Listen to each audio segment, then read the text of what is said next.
आयो लाल सभई चो झूले लाल। सभिनी खे इंतजार हूंदो आहे चालीहे साहिब जे पावन मेले जे तारीख़ जो।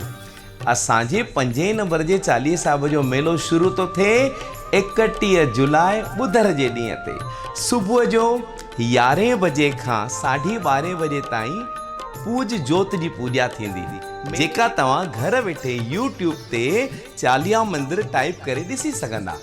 चालीहे साहिब जे मंदिर में आरतीअ जो टाइम सुबुह 6:40 खां ऐं शाम जो 8 खां 9 ताईं आहे।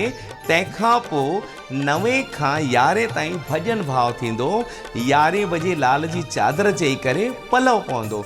चालीहे जे मेले में 2 दफ़ा चंडु ईंदो आहे। पहिरियों चंडु 5 अगस्त सूमर जे ॾींहं ते आहे।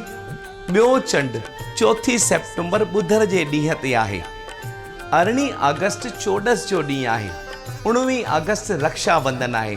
रक्षाबंधन ते बि हिकु रखड़ी लाल खे ॿधी वञिजो, झूलण तव्हां सां साण हूंदो। जेके पको चालीहो नथा रखी सघो उहे 9 ॾींहंनि जो नवरे जो विर्त रखी सघो था।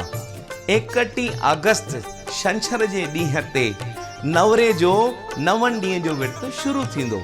9 सेप्टेम्बर मटकिन जो पावन ॾींहुं आहे। 10 सेप्टेम्बर पलव पवंदो मेले जो। जय झूलेलाल।